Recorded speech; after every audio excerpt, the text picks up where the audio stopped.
In a world awash with information, Robert Kiyosaki stands out as a seasoned navigator of financial storms, steering the ship of knowledge through turbulent seas. In this unfolding saga, he shares a critical warning about the colossal bubble we currently find ourselves in, a bubble that dwarfs even the 2008 financial crisis. Imagine sitting down with him over a cup of coffee as he leans in, his voice dripping with gravitas, and warns everyone of an upcoming huge crash. As Kiyosaki steps onto the financial battleground, he doesn't mince words. He beckons readers to take heed of the ominous signs surrounding the global economy. It's like watching a football stadium gradually fill with water, drop by drop. The Eerie Analogy reveals a chilling truth. By the time you realize the impending disaster, it might already be too late. Kiyosaki spins a vivid image: the magic eyedropper that doubles the water's volume every minute. At the 45-minute mark, people finally discern the threat as the field starts flooding. With only 5 minutes left, they scramble to face the inevitable, powerless to prevent the deluge. The moral of the story is, in a world governed by exponential functions, once you can see the problem, it's often too late to avoid it. Kiyosaki's seasoned perspective comes from decades in the financial trenches. He chuckles at the chorus of "This time it's different," echoing from the mouths of younger financial gurus. They may not have seen a major crash, but he remembers the 2008 crisis well. He nods at their optimism, but cautions that history tends to repeat itself. The heart of the issue lies in the mounting debt that threatens to rob future generations of prosperity. In trying to delay the inevitable, we've resorted to money printing and kicking the proverbial can down the road.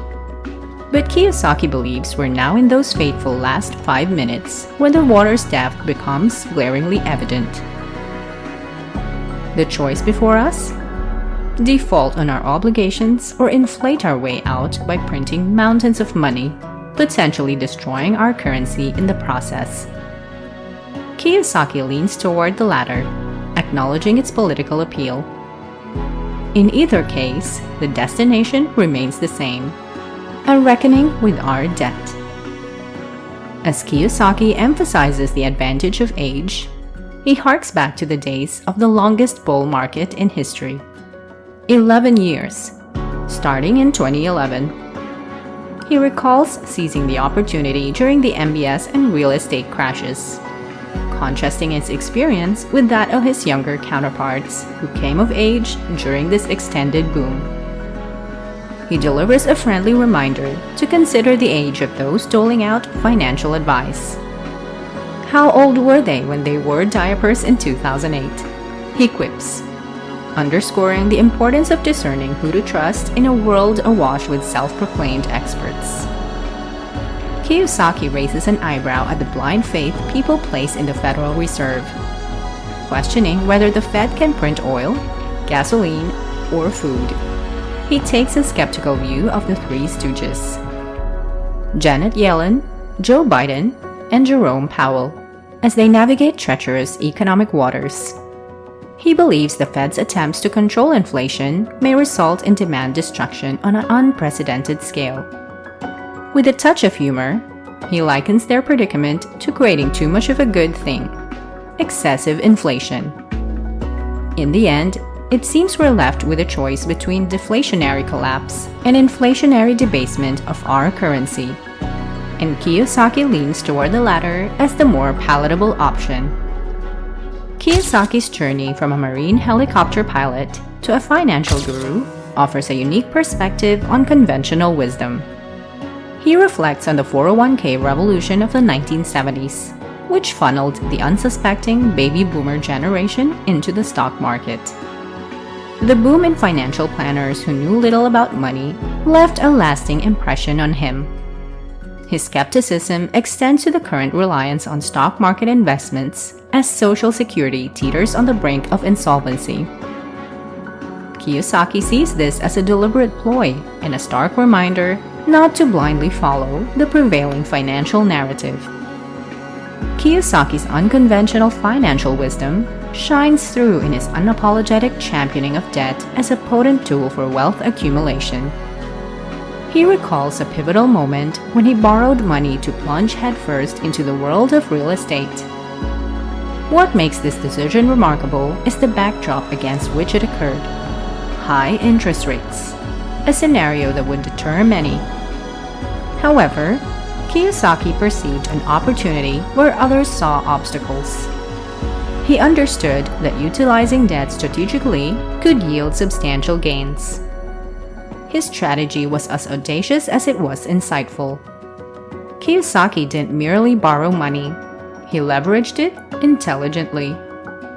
As he acquired real estate properties, he simultaneously worked to enhance their value. It wasn't just about acquiring assets, it was about optimizing them. Then, as interest rates began to drop, Kiyosaki seized the moment to refinance his holdings. This shrewd move allowed him to capitalize on lower borrowing costs while retaining the appreciating value of his properties. In essence, he was riding the wave of economic cycles, turning the tides of high-interest debt into a tide of accumulating wealth. Kiyosaki's journey in leveraging debt showcases a fundamental principle of financial success, that age and experience can indeed guide one toward financial freedom. His willingness to swim against the currents of conventional wisdom and navigate the complex waters of debt is a testament to the enduring power of unconventional thinking in wealth creation. It's a reminder that in the realm of finance, taking calculated risks and strategically harnessing debt can pave the way to financial prosperity, regardless of the economic climate. As Kiyosaki draws the conversation toward hard assets, he underscores the value of owning physical assets like oil wells, gold mines, and even cattle. He points out the futility of trying to print resources like oil, reinforcing his conviction that these tangible assets are a hedge against economic uncertainty. Kiyosaki's wisdom shines through as he cautions us to challenge conventional financial teachings. In the age of information overload, he reminds us that our best asset and biggest liability are the ideas in our heads. It's a clarion call to critically assess the wisdom we absorb and to be discerning in the sources of our financial guidance. In conclusion, Robert Kiyosaki's warning about the impending financial crash is not just a cautionary tale, but a rallying cry for financial vigilance. It's an invitation to learn from history, consider the age of those offering advice, and embrace unconventional strategies to navigate the impending storm. As Kiyosaki leans back, finishing his coffee, he leaves us with a final thought.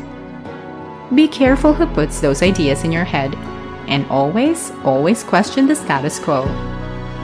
We appreciate you taking the time to watch our video. If you liked it, be sure to show your support with a like and share it with your friends and family. To stay on top of financial matters, subscribing and hitting the notification bell is highly recommended. This way, you'll be among the first to know when new content is released.